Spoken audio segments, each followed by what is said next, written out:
Bine v-am găsit, bine v-am regăsit, dragilor din Zodia Balanță, oriunde v-ați afla.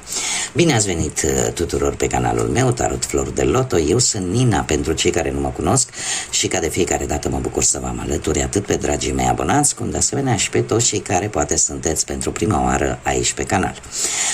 Azi, așa cum v-am obișnuit, ca de fiecare dată vom face o lectură atemporală, fără limită de timp, o lectură pe care voi să o puteți urmări oricând doriți sau atunci când apare în viața voastră. Desigur, dragilor, ca de fiecare dată vă readuc aminte că voi, prin deciziile pe care le luați, vă decideți viitorul, așa că, fiind o lectură ultra mega generală, vă rog din suflet să luați decât acele mesaje care vor rezona cu voi, iar restul lăsați-le să zboare în univers, pentru că sigur sunt pentru alte energii care, într-o mai mică sau mai mare măsură, au o legătură cu Zodia Balanță. Așa că, dragilor, toți cei care aveți Soarele, Luna, Venus, Ascendentul sau oricare alt aspect astral important din harta voastră natală și care are legătură cu Zodia Balanței, atunci această lectură este de asemenea și pentru voi. Și haideți să începem această lectură și să vedem care este situația actuală, ce gândiți, ce simțiți și cum vedeți voi o anumită situație. Și în felul ăsta descoperim ce vine pentru dragii mei din Balanță, care este situația actuală, ce simt, ce manifestă, ce își doresc. Deja au sărit, ia să vedem. Da. Se pare că sunteți într-un moment în care simțiți nevoia să aveți mai multă grijă de voi, simțiți nevoia să nu mai repetați anumite lucruri și probabil că ați reușit să vă dați seama că de fapt prezentul contează. Trecutul este trecut și în afară de întâmplările petrecute la un moment dat în viața voastră, nu are nimic nou de spus. Viitorul este o incertitudine, așa că prezentul este acum și aici. Iar lucrul ăsta se pare că este, eu zic că este ceva foarte înțelept, faptul că în primul și în primul rând ați încercat să schimbați un anumit patron. Patron, când mă refer, un anumit obicei. Sincer să fiu, nu știu dacă în românește există cuvântul patron, e posibil să fi scăpat din spaniolă, dar de fapt înseamnă un obicei. Un obicei pe care se repeta de fiecare dată și care nu va ducea nimic bun, nu venea cu niciun fel de schimbare și băteați pasul pe loc. Tocmai de aceea se pare că v-ați decis în primul și în primul rând să nu mai repetați anumite lucruri, anumite obiceiuri, vis-a-vis de orice alt aspect al vieții, fie el profesional, sentimental sau bănesc, iar să aveți un pic mai multă grijă de voi. De ce? Pentru că v-ați dat seama, așa cum am mai spus, că de fapt prezentul este important. Haideți să vedem ce ne spune tarotul pentru dragii mei din Balanță sau pentru toți cei care aveți o legătură importantă cu această zodie, ce vine pentru următoarea perioadă de când voi urmăriți această lectură. Să vedem.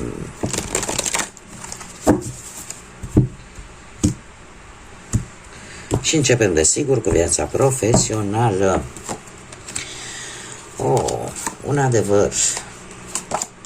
Un adevăr, o claritate de care ați avut parte de curând și care v-a asigurat, eu aș spune, victoria pentru a începe un nou proiect de viață, un nou stil de viață. Unii dintre voi, posibil să fi început de curând o activitate care nu are absolut nimic de văzut cu ceea ce făceați voi înainte în viața voastră profesională.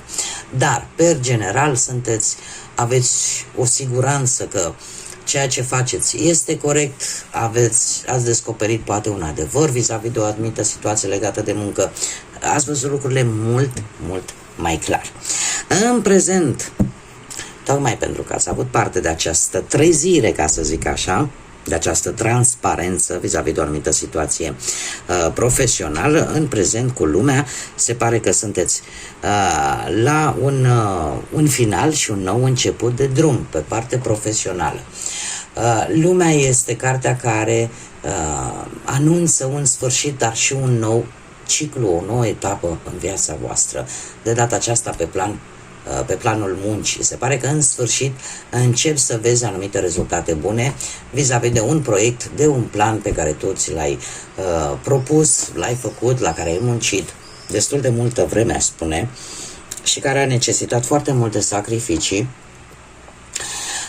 Acest plan în sfârșit începe să dea roade și eu aș mai spune că unii dintre voi chiar sunteți, poate chiar în acest moment, dacă nu sunteți într-o călătorie în străinătate, vă gândiți foarte acerb, foarte mult la această călătorie în străinătate în interes de muncă. Dar, per general, e vorba de o reușită. Avem de asemenea moderația care vine cu vindecare, vine cu foarte mult echilibru pe planul muncii. Eu aș zice că vine o muncă destul de stabilă, vine o colaborare foarte bună pentru cei care aveți propria afacere, pot apărea contracte, pot apărea înțelegeri viabile, echilibrate și voi trebuie să vă spun că aveți o capacitate foarte mare de a vă adapta la noi locații, la noi locuri, la noi persoane și veți încerca pe cât posibil să evitați conflictele cu alții, indiferent că sunt șefi, parteneri sau colegi. Deci vine pe parte profesională lucrurile sunt destul de echilibrate și în următoarea perioadă.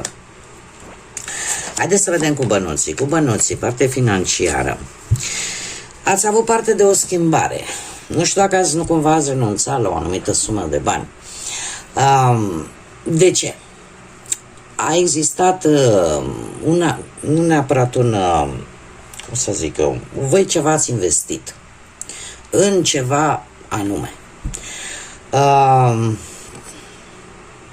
Totuși, investiția asta pe care voi ați făcut-o va decepționa destul de tare. De ce? Pentru că nu ați obținut poate cât doreați voi sau ce anume doreați voi. Și asta v-a făcut să abandonați ori proiectul, ori planul, ori persoana, ori tot ceea ce are legătură cu partea bănească, cu finanțele.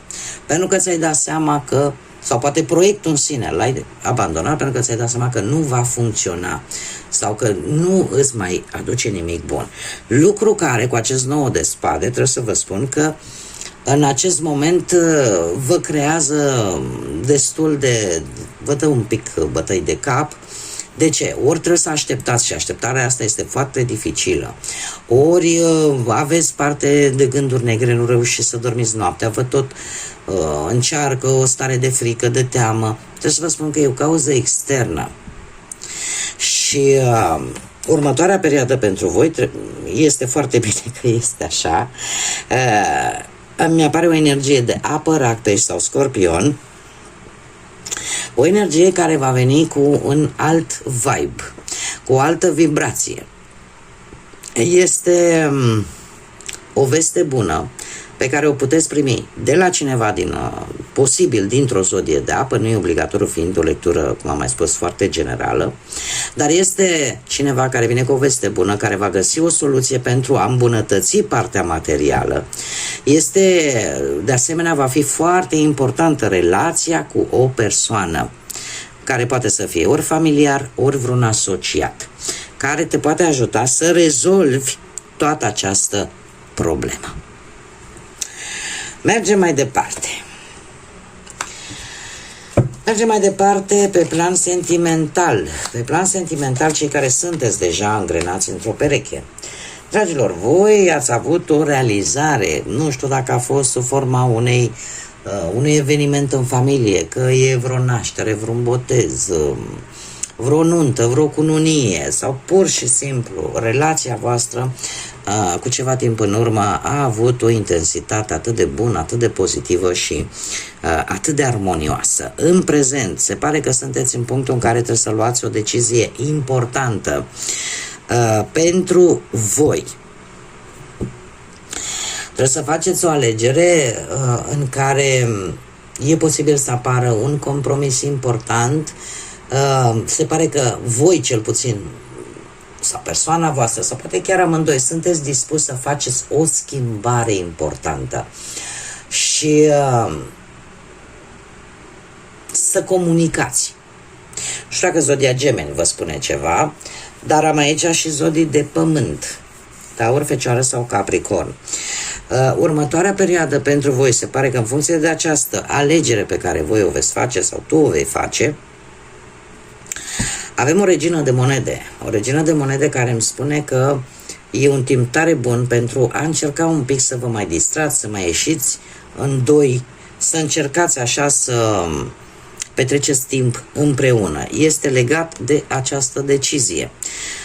În urma acestei decizii veți putea petrece mai mult timp împreună. De asemenea, trebuie să vă spun că e posibil să vă ajute un personaj din familie, în mare parte feminin, care și să vă ajute cu ceva, o sumă de bani. Niște bani puși deoparte. E un personaj care de obicei are mereu economii puse deoparte. Și sunt mai șanse să fie cineva din familie, pentru cei care rezonează cu acest mesaj. Dacă nu, se pare că voi sau persoana voastră de interes, dacă e dintr-o zodie de pământ, să aibă ceva bănuți puși deoparte și în felul ăsta să reușească să ieșiți împreună, să petreceți un pic de timp, o mini-vacanță, da?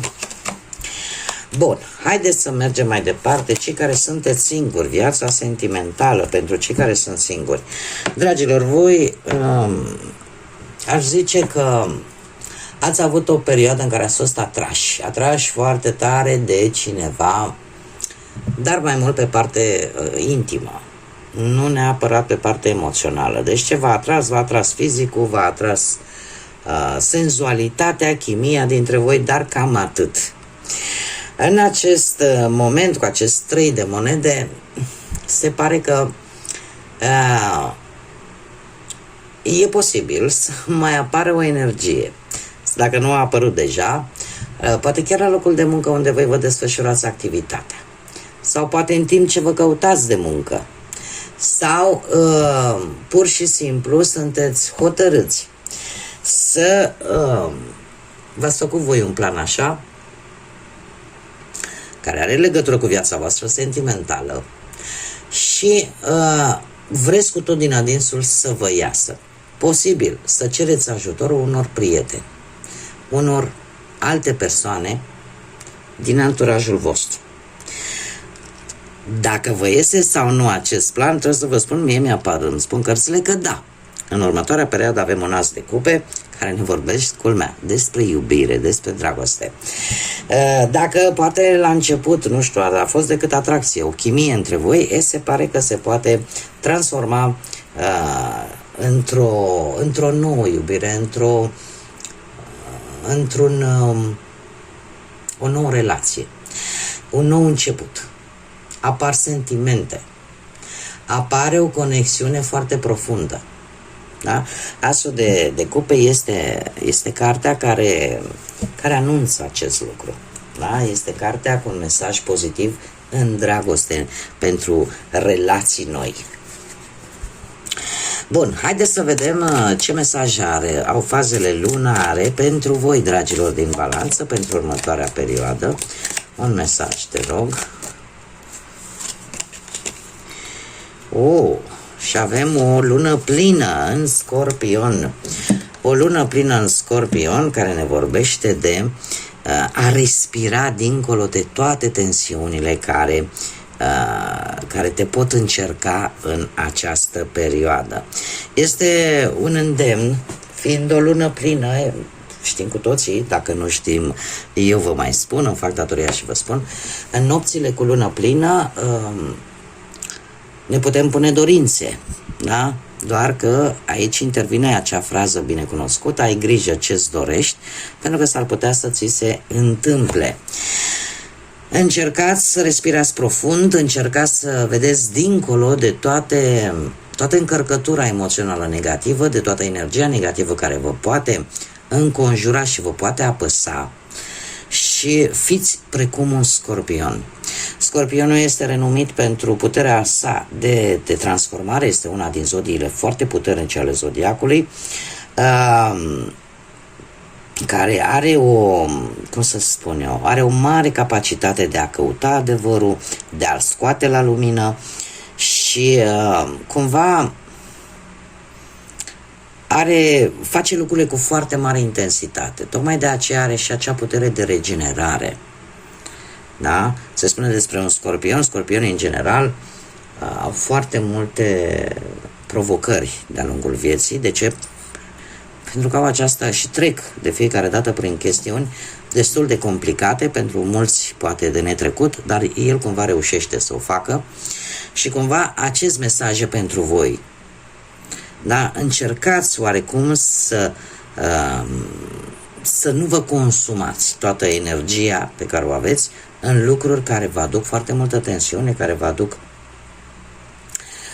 această energie negativă. Da? Încercați să treceți precum un scorpion, cu inteligență și cu un pic de răbdare. Haideți să vedem ce ne spun și zarurile astrologice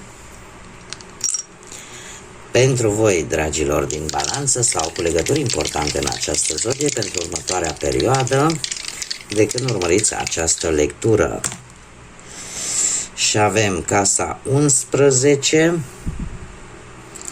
avem zodia Pești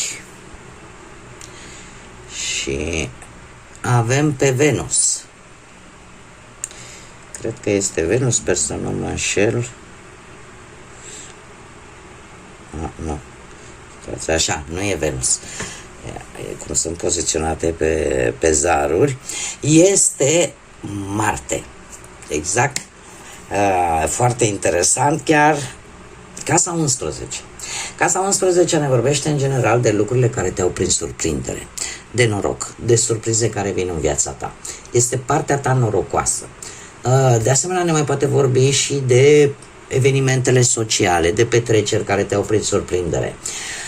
Faptul că avem pe Marte în legătură cu această casă și zodia Pești, care în general ne vorbește de răbdare, ne vorbește de empatie, ne vorbește de vindecare, da? Și de capacitatea de a suporta multe lucruri legate de anumite evenimente din viața voastră, evenimente sociale, evenimente care de obicei, e ca și cum ai zice, eu nu mai cred că mai mi se întâmplă cu tare lucru, pentru că, uite, tot am așteptat, m-am chinuit, am dres, am făcut și nu s-a întâmplat nimic. S-ar putea să aveți o surpriză. Așa că acest Marte, care în mod normal ne vorbește de o energie, de impulsivitate, de ambiție, de instinctul ăla de supraviețuire, de voință mare, de agresivitate. Pe casa 11 cumva ar trebui să fiți mult mai calmi, mult mai răbdători, pentru că lucruri neprevăzute vor veni. Lucruri care îți vor da speranță, care îți vor da acea stare de bine. Vor veni lucruri surprinzătoare, dragilor. Surprinzătoare, care, mai ales pentru cei, aș spune, care aveți poate în harta voastră natală ca ascendent zodia Pești, sau Luna în Pești, sau Venus în Pești. Așa că nu vă pierdeți cu firea, fiți cât mai răbdători, pentru că vin surprize, evenimente importante în viața voastră, care vă vor da speranță, care cumva, într-un fel sau altul, aș zice că arată partea voastră norocoasă. Și încercați să evitați pe cât posibil agresivitatea, fie ea verbală, și cu atât mai mult evitați agresivitatea fizică.